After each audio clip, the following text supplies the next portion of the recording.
Kinder garden മുതൽക്ക് തന്നെ കുഞ്ഞുങ്ങൾ കളർ ചെയ്യാനും വരയ്ക്കാനും ചെറിയ രീതിയിലുള്ള എഴുത്തുകൾ നടത്താനും തുടങ്ങുമല്ലോ.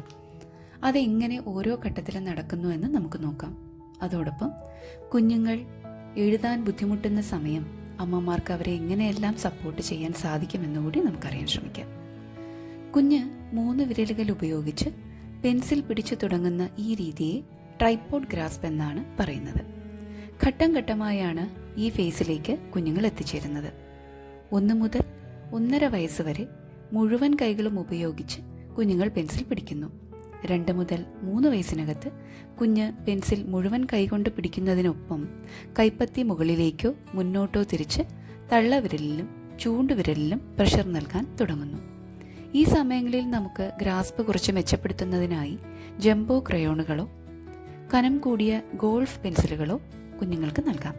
തുടർന്ന് 4 വയസ്സിനകത്ത് പെൻസിൽ വിരലുകൾക്കകത്ത് നിർത്തി ബാലൻസ് ചെയ്യാൻ കുഞ്ഞുങ്ങൾ പരിശ്രമിക്കും. ഒടുവിൽ 6 മുതൽ 7 വയസ്സിനകത്ത് പൂർണ്ണമായും മെച്യൂർഡ് ആയിട്ടുള്ള ട്രൈപോഡ് ഗ്രാസ്പിലേക്ക് കുഞ്ഞ് എത്തുന്നു. ഈ സമയങ്ങളിലെല്ലാം ട്രയാങ്കുലാർ പെൻസിലുകൾ കുഞ്ഞുങ്ങൾക്ക് എഴുതാനായി വാങ്ങി നൽകുന്നതാണ് ഉത്തമം. ഏതെങ്കിലും ഘട്ടത്തിൽ കുഞ്ഞിന് പെൻസിൽ പിടിക്കുന്ന രീതിയിലോ പൊസിഷനിലോ ബുദ്ധിമുട്ടുണ്ടെന്ന് കണ്ടാൽ മാർക്കറ്റിൽ ലഭ്യമാകുന്ന പെൻസിൽ ഗ്രിപ്പറുകൾ വാങ്ങി പെൻസിലിൽ അറ്റാച്ച് ചെയ്ത് നമുക്ക് കുഞ്ഞുങ്ങളെ സഹായിക്കാം. പലതരത്തിലുള്ള ഗ്രിപ്പറുകൾ മാർക്കറ്റിൽ ഇന്ന് അവൈലബിൾ ആണ്. ആയതിനാൽ കുഞ്ഞിന്റെ ആവശ്യം കൃത്യമായി തിരിച്ചറിഞ്ഞ് അനുയോജ്യമായ ഗ്രിപ്പറുകൾ തിരഞ്ഞെടുക്കാൻ പ്രത്യേകം ശ്രദ്ധിക്കുക. കൈപ്പത്തി ഊന്നി എഴുതാൻ ബുദ്ധിമുട്ടുണ്ട് എങ്കിൽ ഒരു റബ്ബർ ബാൻഡ് നോട്ടിന്റെ സഹായത്തോടെ ചിത്രത്തിൽ കാണുന്ന രീതിയിൽ തയ്യാറാക്കി കുഞ്ഞിന് നൽകാം. കുഞ്ഞ് പെൻസിലിന്റെ അഗ്രഭാഗത്ത് പിടിച്ചാണ് എഴുതുന്നതെങ്കിൽ അല്ലെങ്കിൽ അറ്റത്ത് നിന്നും വളരെ ദൂരെ മാറിയാണ് പിടിച്ചെഴുതുന്നതെങ്കിൽ കൃത്യമായും വിരലുകളുടെ അഗ്രം എവിടെ ഊന്നണമെന്ന് കണ്ടെത്തി അവിടെ സ്പോട്ട് ചെയ്ത് റബ്ബർ ബാൻഡ് വൈൻഡ് ചെയ്ത് നൽകാവുന്നതാണ്. ഏറ്റവും പ്രധാനപ്പെട്ട കാര്യം കുഞ്ഞിന്റെ റൈറ്റിംഗ് പോസ്ചറാണ്. കുഞ്ഞിന് നൽകുന്ന മേശയുടെയും കസേരയുടെയും ഉയരം പ്രാധാന്യമർഹിക്കുന്നു.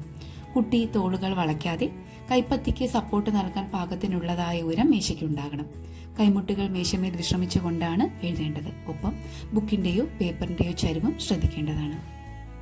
കണ്ണിന് ആയാസം ഒഴിവാക്കാൻ എഴുത്ത് കൈയുടെ എതിർവശത്ത് നിന്ന് പ്രകാശം വരുന്നെങ്കിൽ വളരെ നല്ലത്. ഇത്രയും കാര്യങ്ങൾ നമ്മൾ അമ്മമാരൊന്ന് ശ്രദ്ധിച്ചാൽ നമ്മുടെ കുഞ്ഞുങ്ങൾക്ക് കുറേയൊക്കെ കരച്ചിലില്ലാതെ എഴുത്തിന് ഇഷ്ടപ്പെടാൻ സാധിക്കും. ശ്രദ്ധിക്കുക. നന്ദി.